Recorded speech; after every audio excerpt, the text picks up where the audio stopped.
नमस्कार किसान साथियों, यदि खेत की मिट्टी की ताकत को 4 से 5 गुना तक बढ़ाना है तो यह वीडियो काफी ज्यादा इंपॉर्टेंट है, क्योंकि आज के इस वीडियो में आपको कुछ ऐसा फार्मूला और ऐसे तरीके बताने वाला हूं जिनको यदि आप अपने खेतों में करेंगे और अपनाएंगे तो किसान साथियों यकीन मानिए, मैं गारंटी से बोल रहा हूं, जैसे मेरे खेत की मिट्टी की ताकत बढ़ी है वैसी आप भी अपनी खेत की मिट्टी की ताकत को 3 से 4 और 5 गुना तक बढ़ा सकते हैं, और वो भी बहुत कम लागत में, बहुत कम खर्च में और बहुत कम समय में। तो आपको वीडियो को पूरा देखना है। वीडियो पसंद आए तो वीडियो को लाइक करें, अधिक से अधिक किसान साथियों तक शेयर करें और कमेंट करके बताएं कि वीडियो कैसा लगा। और अभी तक आपने चैनल को सब्सक्राइब नहीं किया तो भैया चैनल सब्सक्राइब कर घंटी वाले आइकन को जरूर दबाएं, जिससे कि आने वाली वीडियो का नोटिफिकेशन आपको मिले और आप उसका लाभ ले सकें। मैं हूं निखिल रजक, स्वागत करता हूं आपका आपके पसंदीदा यूट्यूब चैनल खेत किसान और गाँव में। किसान भाइयों, हम देख रहे हैं कि लगातार हमारी खेत की मिट्टी की जो ताकत है वो कम होती जा रही है, और हमें अपनी फसलों से उत्पादन लेने के लिए हमें अतिरिक्त मात्रा में रासायनिक खादों का सहारा लेना पड़ रहा है। और रासायनिक खाद हम अत्यधिक मात्रा में अपने खेतों में डाल रहे हैं, जैसे कि डीएपी है, यूरिया है, एमओपी है, माइक्रो न्यूट्रिएंट्स है, zinc, manganese, copper, iron, sulphur. तो इन सभी से हमारी फसलों की जो लागत है वो बढ़ जाती है और उत्पादन उतना नहीं आ पाता, और हमें जो शुद्ध मुनाफा होना चाहिए वो भी कम बचता है, और हमारी खेत की मिट्टी की जो उर्वरक क्षमता है वो भी निरंतर इन खादों की उपयोग से घटती जा रही है। तो किसान साथियों, आज के इस वीडियो में हम बात कर रहे हैं कि जो रबी के सीजन में हमने फसलें लगाई थी, जैसे कि गेहूं की फसल लगाई थी, चने की फसल थी, या जो भी फसलें आपने लगाई थी वह कटकर तैयार हो गई होंगी, या आपके खेत जो खाली पड़े हैं, या जो खेत खाली होने वाले हैं, या खेत खाली हो गए हैं, तो उन खेतों में हमें ऐसा कौन सा काम करना चाहिए, कौन सा फार्मूला अपनाना चाहिए, कौन सी विधि अपनाना चाहिए जिससे कि हमारी खेत की मिट्टी की जो ताकत है वो 4 से 5 गुना तक बढ़ जाए, और हमें अपने खेतों में रासायनिक खाद और दवाइयों का सहारा ना लेना पड़े, और बिना उनके हम अपनी फसलों से अधिक और रिकॉर्ड उत्पादन लेके आ सकें। तो किसान साथियों, यदि हमें अपनी खेत की मिट्टी की ताकत को बढ़ाना है तो हमें कुछ कार्य इस गर्मी के सीजन में करने पड़ेंगे। मई के महीने में हमें अपने खेतों में कुछ कार्य करने पड़ेंगे, तो उन्हीं को लेकर हम आज के इस वीडियो में आपको जानकारी देने वाले हैं। सबसे पहले तो किसान भाइयों, यदि आपने गेहूं की फसल लगाई थी और वो कटकर तैयार हो गई है तो उस फसल में आप आग ना लगाएं। यदि आपने हार्वेस्टर से कटाई कराई है या हाथ से कटाई कराई है तो आप उसमें आग ना लगाएं। उस खेत की आप गहरी जुताई करा दें। गहरी जुताई कराएंगे, प्लाऊ चलाएंगे, तो जो डंठल जो गेहूं की फसल के बचे थे वो नीचे हो जाएंगे और मिट्टी में दब जाएंगे, जिससे कि हमारी खेत की मिट्टी में ऑर्गेनिक कार्बन को यह बढ़ाने का काम करेंगे। अपशिष्ट प्रबंधन हमारा हो जाएगा, और हमारी खेत की मिट्टी में जो न्यूट्रिशन की डेफिशिएंसी है उसको भी बढ़ाने में मदद करेगा। और जो हम आग लगा देते हैं उससे हमारी खेत की मिट्टी में जो सूक्ष्म जीवाणु होते हैं, जो माइक्रोब्स होते हैं, वो भी डैमेज होते हैं, तो वह भी नहीं होंगे और वो भी बच जाएंगे। तो किसान साथियों, हमें गेहूं वाले खेत में आग नहीं लगानी है, उसकी गहरी जुताई करानी है।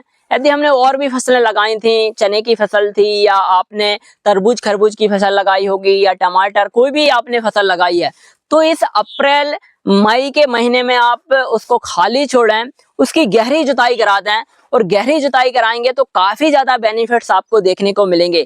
गहरी जुताई के ऊपर हम डिटेल्स वीडियो लाएंगे, लेकिन शॉर्ट में आपको बता देते हैं कि गहरी जुताई कराने से हमें क्या क्या बेनिफिट्स देखने को मिलते हैं। गहरी जुताई का सबसे पहला लाभ ये होता है कि जब हम अपने खेत की गहरी जुताई कराते हैं, डीप प्लॉइंग कराते हैं, तो उससे बड़े बड़े ढेले हमारी खेत की मिट्टी के निकलते हैं। उससे क्या होता है कि हमारी खेत की मिट्टी में जो एक लेयर बन जाती है वह टूट जाती है, और मिट्टी में वायु का जो संचार है वो अच्छे से बढ़ जाता है, ऑक्सीजन लेवल बढ़ जाता है। और जो मई में, और जो मई के महीने में, जून के महीने में जो धूप पड़ती है कड़ाके की, उससे हमारी खेत की मिट्टी में जो हानिकारक इंसेक्ट होते हैं, उनके प्यूपिया होते हैं, अंडे होते हैं, लार्वा होता है, और फंगस जो होते हैं, फाइटोप्थोरा है, पीथियम है, फ्यूजेरियम है, तो इनकी जो कॉलोनियां होती हैं वो डैमेज हो जाती हैं और वो खत्म हो जाती हैं। और किसान साथियों, डीप प्लॉइंग से हमें बेनिफिट्स ये होता है कि जो हमारी खेत की, जो हमारे खेत में अनावश्यक खरपतवार उगते हैं, जैसे कि गाजर घास है, कांग्रेस घास है, डूब है, या मोथा घास है, तो इन घासों की जो रूट्स होती हैं, जो जड़ें होती हैं, वो काफी नीचे तक होती हैं, और जब हम गहरी जुताई कराते हैं तो यह ऊपर आ जाती हैं, और ऊपर आने से जो धूप पड़ती है उससे यह डैमेज हो जाती हैं और इनकी अंकुरण क्षमता जो है वो प्रभावित हो जाती है और यह अंकुरण नहीं कर पाती। तो हमें एक बेनिफिट ये भी मिलता है कि खरपतवार से हमें छुट्टी मिल जाती है। हमें अपने खेतों में हैवी हर्बिसाइड डालने की जरूरत नहीं पड़ती, महंगे हर्बिसाइड डालने की जरूरत नहीं पड़ती। हम देख रहे हैं कि लगातार हमारी खेतों में मोथा घास की काफी ज्यादा समस्या देखने को मिलती है। बहुत ज्यादा किसान भाई खरीफ के सीजन में सोयाबीन की फसल करते हैं, उसमें मोथा घास की समस्या आती है, कांग्रेस घास की समस्या आती है, डूब घास की समस्या आती है। तो इन सारी समस्याओं का निजात यदि हमें पाना है तो हमें मई के महीने में गहरी जुताई अपने खेत में कराना है।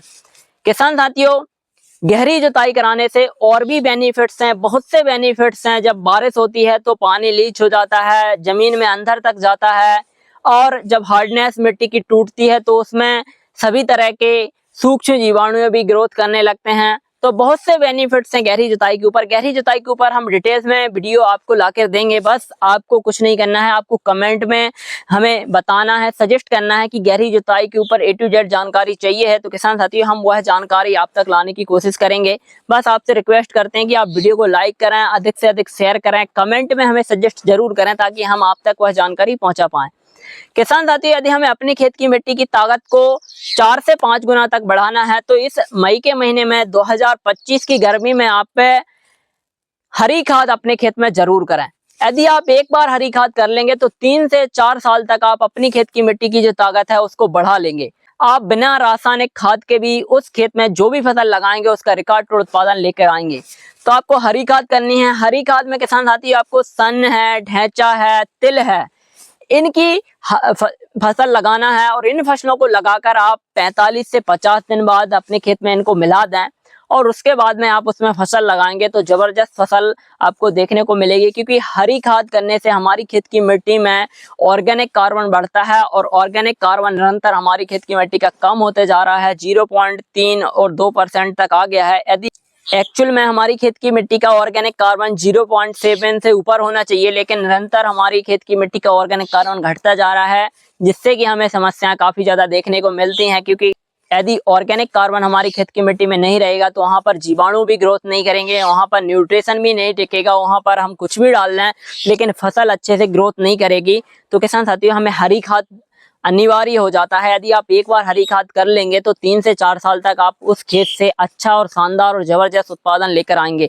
और बिना रासायनिक खाद उर्वरक के। तो किसान साथियों, आप हरी खाद कराएं। हरी खाद करते समय आप उसमें कुछ जो सूक्ष्म जीवाणु हैं, जो माइक्रोब्स हैं, उनको जरूर दें पानी के साथ में, जैसे कि राइजोबियम है, जोडाबैक्टर है, PSB है, KMB है, जिंक सर्कुलाइजेशन बैक्टीरिया है, और सल्फर का जो बैक्टीरिया होता है, बेस्ट डिकम्पोजर है, या ट्राइकोडर्मा है, सूडोमोनास है, बिबेरिया बेसियाना है, मेटरिज्म एनासोप्ली है। जो सूक्ष्म माइक्रोब्स हैं इनको हमें अपने खेत में जब हम हरी खाद करते हैं, जब पानी चलाते हैं, सिंचाई करते हैं, उस समय हमें अपने खेत में चलाना होता है। यदि हम इनको अपने खेत में चला देते हैं तो यह कार्बन के साथ एक बॉन्डिंग बना लेते हैं और अपनी कॉलोनियों को बढ़ाने में इनको हेल्प मिल जाती है और ये अच्छे से ग्रोथ करने लगते हैं। और जब इनकी ग्रोथ अच्छे से हो जाती है और इनकी कॉलोनियां डेवलप हो जाती हैं तो हम उस खेत में जब कोई भी फसल लगाते हैं तो हमें इनके बेनिफिट्स देखने को मिलते हैं। हमारी फसलों में इल्ली देखने को नहीं मिलती, हमारी फसलों में फंगस जनित रोग नहीं आते, फिर हमारी फसलों में ग्रोथ की समस्या नहीं आती, न्यूट्रिशन की समस्या नहीं आती। तो इन सभी समस्याओं का हल है माइक्रोब्स की ग्रोथ। यदि हमने अपने खेत में सूक्ष्म जीवाणुओं को बढ़ा लिया, कार्बन को बढ़ा लिया, खेत की मिट्टी में वायु का संचार को बढ़ा लिया, वापसा को बढ़ा लिया, तो हमारी खेत की मिट्टी एक पूर्णतः ऑर्गेनिक हो जाएगी और किसान साथियों जीवित हो जाएगी, जिससे कि हम उसमें कोई भी फसल लगा देंगे तो हमें रिकॉर्ड तोड़ उत्पादन देखने को मिलेगा। तो किसान साथियों, आप इस गर्मी के सीजन में अपने खेत में गहरी जुताई कराएं, उसके बाद में हरी खाद जरूर कराएं। यदि आप हरी खाद कर लेंगे तो आपको कोई भी चीज करने की जरूरत नहीं पड़ेगी और हरी खाद के साथ में आप अपने खेत में जीवाणु जरूर दें। किसान साथियों, यह काम यदि आप करेंगे तो काफी आपको बेनिफिट्स देखने को मिलेंगे और काफी ज्यादा लाभ आपको देखने को मिलेगा। वीडियो में दी गई जानकारी यदि आपको अच्छी लगी हो, वीडियो पसंद आया हो तो वीडियो को लाइक करें, अधिक से अधिक किसान साथियों तक शेयर करें, कमेंट करके बताएं कि वीडियो कैसा लगा। और अभी तक आपने चैनल को सब्सक्राइब नहीं किया तो भैया चैनल सब्सक्राइब कर घंटी वाले आइकन को जरूर दबाएं, जिससे कि आने वाली वीडियो का नोटिफिकेशन आपको मिले और आप उसका लाभ ले सकें। धन्यवाद, मिलते हैं नई वीडियो में। जब तक के लिए जय जवान जय किसान।